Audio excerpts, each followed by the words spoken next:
हमारे पड़ोसियों को, जो कि वर्तमान सिचुएशन में can commit any miss Endeavour, जो कुछ भी ऐसा कर सकते हैं, मिस एडवेंचर, कुछ भी ऐसी गलती कर सकते हैं। If it does so India's action will be unprecedented, यानी आज से पहले कभी ऐसा नहीं हुआ और निर्णायक होगा, ऐसा रक्षा मंत्री ने कह दिया। तो भाई आपको ऐसा क्यों लगने लगा?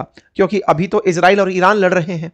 हमारा पड़ोसी ऐसा क्या कर सकता है इस युद्ध के दौर में जिसकी धमकी हमारे रक्षा मंत्री को आकर देनी पड़ी? आइए मैं आपको लेकर चलता हूं, क्योंकि जब ऑपरेशन सिंदूर शुरू हुआ था तो पहलगाम का आतंकी हमला जिम्मेदार था और भारत ने 3 दिन में पाकिस्तान के बहुत से बेसेस को निशाना बनाया था। तर्क यह है साथियों कि आपने अगर उस दौर को याद रखा हो, यह 7 से 10 मई 2025 के बीच की बात है, पाकिस्तान यह सोच नहीं पाया था कि भारत हमारे किन ठिकानों पर हमला करेगा। मतलब अगर आप ऑब्जर्व करें तो भारत ने, क्योंकि भारत के कभी भी एक्शंस में पाकिस्तान की सीमा के अंदर किसी एयरबेस को निशाना बनाना नहीं रहा। भारत ने हमेशा या तो पाकिस्तान ऑक्यूपाइड कश्मीर या फिर जो सीमावर्ती इलाके हैं यहीं पर शेलिंग की है, क्रॉस बॉर्डर जो भी फाइटिंग होती है उसको ज्यादा फोकस किया है। लेकिन पाकिस्तान के भीतर घुस करके बहावलपुर तक, मुरीद के तक, मतलब उन क्षेत्रों में जो मेनलैंड पाकिस्तान के एरिया हैं उनको टारगेट किया गया। सामान्यतः यह माना जाता है कि भारत आतंकी हमलों के जो ठिकाने हैं उनको पीओके में मानता है और जानता है, और पाकिस्तान ऑक्यूपाइड कश्मीर तो असल में भारत का ही है। तो ऐसे में वहां पर एक्शन के लिए हम मतलब अपने आप को कृत संकल्प पाते हैं कि यहां तो कर ही देंगे। पाकिस्तान के भीतर हमला होना यह भारत के लिए एक बड़ा एक्शन था जो भारत ने लिया। यह घटना जब हुई तो पाकिस्तानियों को यह समझने में थोड़ा कि यार ये कैसे कर सकते हैं ये लोग। उसके तुरंत बाद अब आप देखना शुरू करें तो 19 मई को, 10 मई को यह घटना खत्म हुई है, 19 मई को एक पाकिस्तान का आतंकी नेटवर्क बस्ट किया जाता है जिसमें दो लोग पकड़े जाते हैं जो पंजाब से ऑपरेशन सिंदूर के डेटा लीक कर रहे थे। ऐसे ही 26 जून 2025 को एक खबर बनती है, इंडियन नेवी का एक क्लर्क पकड़ा जाता है दिल्ली से जो ऑपरेशन सिंदूर के डिटेल आईएसआई को बेच रहा था। ऐसे ही एक खबर निकल कर आती है सितंबर 10 को जिसमें आईएसआई के, जो पाकिस्तान की खुफिया एजेंसी है, उसके कुछ लोगों को गिरफ्तार किया जाता है, कुछ इसमें नेपाली लोग भी इन्वॉल्व होते हैं। ये 3-4 स्पाई नेटवर्क जैसे ही बस्ट होता है आपको तुरंत पता होगा कि भारत में उस समय लाल किले पर हमले की प्लानिंग हो रही थी, और लाल किले पर हमले की प्लानिंग से जस्ट पहले ही 2900 किलोग्राम एक्सप्लोजिव पकड़ा गया था। आपको याद होगा जब दिल्ली के लाल किले के बाहर एक कार के अंदर ब्लास्ट हुआ था और एक डॉक्टर व्हाइट कॉलर टेररिज्म चर्चा में आया था, ठीक है। तो ये उस समय पकड़े गए जासूसों से। होता क्या है कि इस तरह के स्लीपर सेल्स को जब पकड़ा जाता है तो इनसे जांच के बाद जो बात निकल कर आती है उससे ये पकड़ में आ पाता है कि ये लोग करने क्या वाले थे। तो भारत की सुरक्षा एजेंसीज ने तत्परता से भारत में होने वाला एक बड़ा हमला रोक लिया था। लगातार 9 टेररिस्ट मॉड्यूल, 40 जिहादी, 2900 किलोग्राम एक्सप्लोजिव पकड़े गए थे और उसके बाद में एक बड़ा आतंकी हमला होने से रोक लिया गया था। उसके बाद क्या हुआ, वो कार में ही ब्लास्ट करके रह गया था, और उसके बाद तो फिर सारा की सारा डॉक्टर्स का नेटवर्क पकड़ा गया और काफी दूर तक वो जांच गई, जम्मू कश्मीर से निकल कर आई थी, अगर आपको ध्यान हो तो। अच्छा सा, उसके बाद समय बीतता है। अभी रिसेंटली, मतलब यहां से ठीक ठाक शांति आई साहब, इसके बाद में दिसंबर के अंदर आते आते ऑपरेशन सिंदूर के ही लिंक को तलाशते तलाशते पाकिस्तान की आईएसआई के लिए काम करने वाला एक व्यक्ति राजस्थान से गिरफ्तार होता है। इसके बाद में खबर आती है फरवरी 22 की, 8 लोग पकड़े जाते हैं जो पाकिस्तान से लिंक हैं। बांग्लादेश के टेरर आउटफिट के साथ वो उन्हें गिरफ्तार किया जाता है। बंगाल और तमिलनाडु में थे वो लोग। और तो और 17 मार्च के दिन फिर से आईसिस ऑनलाइन मॉड्यूल से लिंक एक एटीएस के, मतलब उत्तर प्रदेश के एटीएस ने एक डेंटल स्टूडेंट को गिरफ्तार किया। ये सारी जो घटनाएं घटी, इन घटनाओं को अगर आप गहराई से देखें तो ये फिर इशारा कर रही हैं कि सुरक्षा एजेंसीज, माना कि देश के अंदर शांति है। अभी हाल ही में गृह मंत्री अमित शाह जी ने सदन में संबोधित करते हुए कहा कि देश में नक्सलवाद खत्म हो गया है, लगभग पैचेज में बचा है, ऑलमोस्ट खत्म हो गया है। लेकिन आतंकवादी इस बात को कि भारत सुरक्षित कैसे रह ले, इसलिए बाहर बैठे हुए, जो पाकिस्तान में बैठे हुए, विदेशों में बैठे हुए देश विरोधी ताकतें हैं, वो स्लीपर सेल्स के माध्यम से, यानी वो लोग जिन्हें केवल जरूरत पड़ने पर ही आतंकी वारदात करनी है, अदरवाइज वो तब तक सेफ रहेंगे, उन्हें अपनी नॉर्मल ड्यूटी जैसे दिनचर्या निभाते हैं वो निभाते रहेंगे। ऐसे स्लीपर सेल्स की अचानक गिरफ्तारियां होने लगती हैं। जब ये गिरफ्तारियां बहुत तेजी से हो रही होती हैं, लगातार 12 लोग, 26 मार्च की खबर है, अलकायदा से जुड़े हुए, आईसिस से जुड़े हुए 12 लोगों की गिरफ्तारी होती है। इस बीच में एक बात निकलकर बाहर आती है, और वो बात क्या है?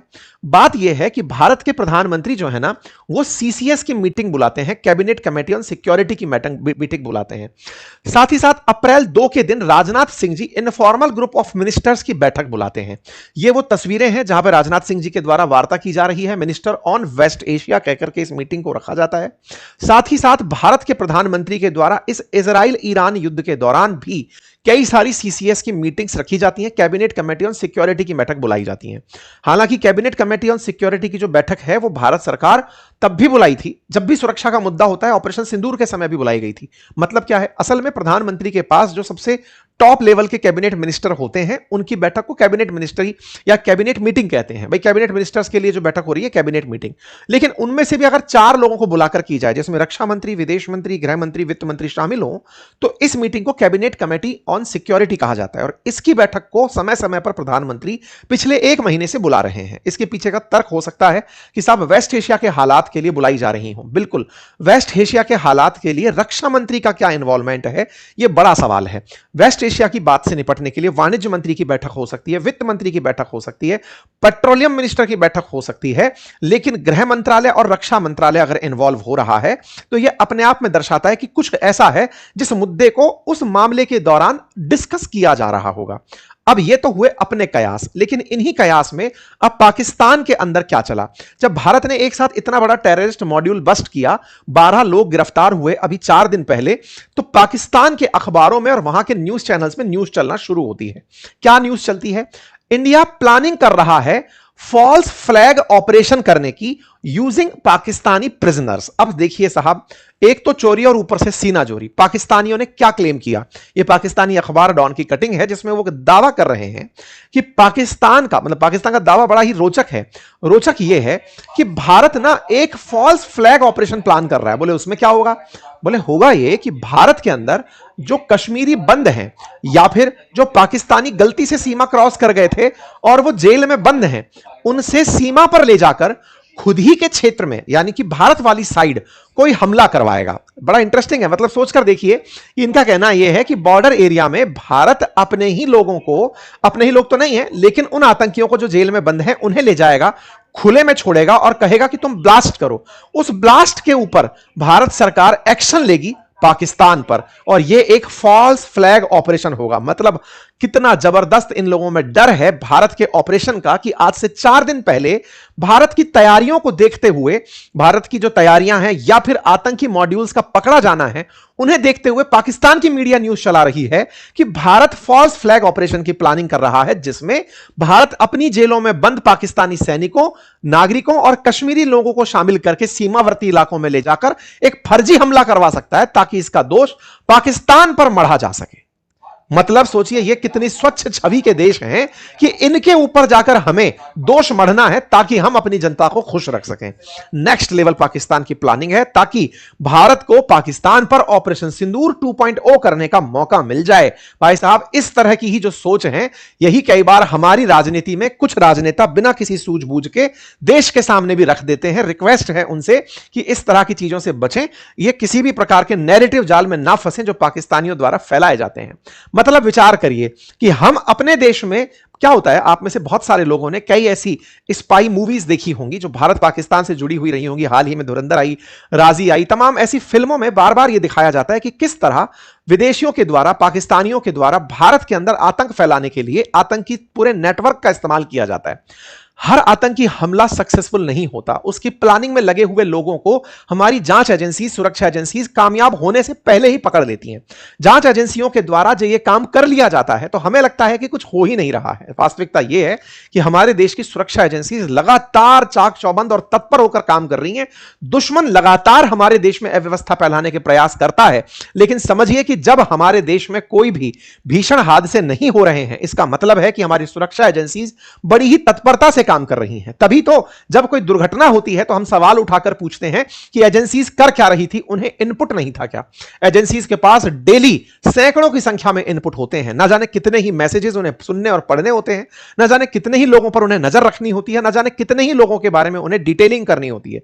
तब जाकर देश को 140 करोड़ लोगों को वो सुरक्षा दे पाते हैं। और यह सारी जानकारी समय समय पर मंत्रियों को, सेना प्रमुखों को, जो एनएसएज हैं, इनको सबको डील की जाती है, दी जाती है कि सर ये अपडेट चल रहा है। फाइनली पीएम तक ब्रीफ की जाती हैं और तब जाकर देश डिसीजन करता है कि हम ऐसी जो घटनाएं लगातार बढ़ रही हैं इनके लिए कितने तैयार हैं, और इसी तैयारी को लिए यहां पर बैठकें हो रही हैं। तो ये जो मॉक ड्रिल है ना, ये असल में अब आप ऐसे रिलेट करिए कि अगर मान लीजिए भारत में दुर्घटनावश कोई आतंकी घटना हो जाती है, अगर कोई आतंकी घटना होती है तो भारत सरकार उस आतंकी घटना पर पहले ही कह चुकी है कि भारत में हुआ कोई भी आतंकी हमला पाकिस्तान प्रायोजित माना जाएगा। यह हमने मैंडेट बना दिया है कि हुआ आतंकी हमला तो पाकिस्तान ने किया होगा, पाकिस्तान ने किया होगा तो हम पाकिस्तान पर ऑपरेशन सिंदूर दोबारा से ओपन कर देंगे।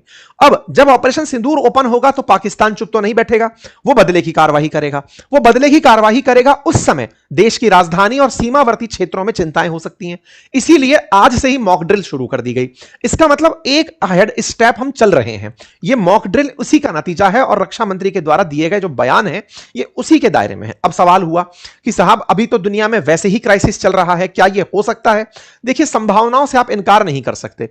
पहलगाम में हुआ आतंकी हमला कोई मतलब ऐसे नहीं था कि चलो अब तो बहुत ज्यादा हॉस्टिलिटी चल रही है दो देशों के बीच में, आओ आतंकी हमला कर देते हैं। बढ़िया कश्मीर चल रहा था, प्रॉस्पेरस था, कोई सोच ही नहीं रहा था कि आतंकी हमला हो सकता है। बिल्कुल बसे बसाए, बिल्कुल प्रॉस्पेरस हुए कश्मीर में आतंकी हमला हो जाता है, सारी अर्थव्यवस्था जो कश्मीर की उसे हिला देता है।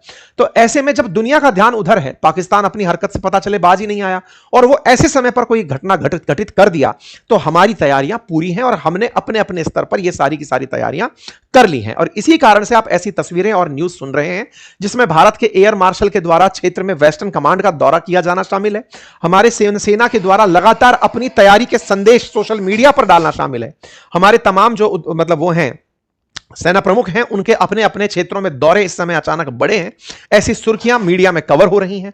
एक और ऐसी ही खबर रिसेंटली बनकर आई कि भारत के 4 एयरपोर्ट बंद किए गए हैं और वो 4 एयरपोर्ट में से कुछ एयरपोर्ट जैसे श्रीनगर, जोधपुर, पुणे और आदमपुर, इनमें से अगर देखा जाए तो आदमपुर, श्रीनगर और पुणे, जोधपुर, ये बहुत ही स्ट्रेटेजिकली काम में आने वाले एयरपोर्ट्स हैं। तो इन एयरपोर्ट्स को श्रीनगर, जालंधर, जोधपुर और पुणे, तो ये जो शुरुआती 3 एयरपोर्ट हैं ये तो बिल्कुल पाकिस्तान से सीमा साझा करने वाले एयरपोर्ट हैं।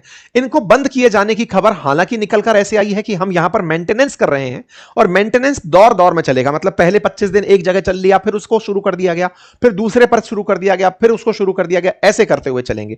इसमें से वो वाला जालंधर के अंदर आदमपुर एयरपोर्ट भी शामिल है जिस पर पाकिस्तान का क्लेम था कि हमने हमला किया है और भारत के प्रधानमंत्री जाकर बाकायदा राफेल के साथ यहां तस्वीरें खिंचवाए थे। इसका मतलब यह तय है कि भारत के अंदर युद्ध के नाम पर अगर घटनाएं दोबारा से घटित होती हैं तो उसकी तैयारियां जारी हैं। और साथ ही साथ में यह भी कहा जाए तो इस खबर को ऐड करिए, 27 मार्च की खबर है, हाईटेक सायरन टेस्ट किए गए हैं हाल ही में जैसलमेर के अंदर, जो कि भारत पाकिस्तान सीमा पर स्थित राजस्थान का एक जिला है, सबसे बड़ा जिला है, और उस जिले में हाईटेक सायरन्स को ऑन किया गया, रन करके सुनाया गया, यानी कि एक तरह से वॉर प्रिपेयर्डनेस लोगों के बीच में रिहर्सल कराई गई है। ये सब बातें कुछ तो इशारा करती हैं। ऐसे में पाकिस्तान की क्या तैयारी है और पाकिस्तान अगर ऐसे पकड़ में आ गया है तो बोल क्या रहा है? तो देखिए, एक चीज तो तय है, पाकिस्तान हमेशा इन चीजों के डिनायल मोड में रहता है और गीडर भक्तियों के साथ रहता है। सिंपल सा पॉइंट है कि हम भी न्यूक्लियर स्टेट हैं, ऐसे ही थोड़ी हैं, हम ये कर देंगे वो कर देंगे, वो दौर जारी है। इनके ख्वाजा आसिफ का बिल्कुल वैसा ही बयान भी आया है, इनकी मिसाइल टेस्टिंग जारी है और साथ ही साथ इन्होंने पाकिस्तान का नेवी का एक RAS-72C ईगल जो जहाज है वो अरब सागर के अंदर टोही विमान के रूप में भेजा है ताकि देखा जाए कि क्या चल रहा है। इस विमान को इधर की तरफ इन दिनों उड़ता देखा गया है कि भारत इस बार नौसेना के थ्रू कहीं हमला ना करा दे। ऐसा मैं क्यों कह रहा हूं? क्योंकि भारत के नेवी चीफ ने जवाब दिया है कि हम बस मिनट्स अवे हैं पाकिस्तान को मिटाने के लिए, मतलब पूरी तरह से हमारी तैयारियां, we were minutes away from striking Pakistan from sea. मतलब ऑपरेशन सिंदूर के समय नेवी का ही तो इस्तेमाल नहीं हुआ था, एयरफोर्स और हमारी मतलब आर्मी ने तो बढ़िया काम किया था, तो नेवी के लिए इनकी तैयारियां थी, अब तैयारियां हैं। तो ऐसे में इस बार हो सकता है, क्योंकि पिछली बार कराची को टारगेट करने की पूरी तैयारियां सुनी जा रही थी, नहीं हुई थी, इस बार बोले हम तैयारी में फिर से तैयार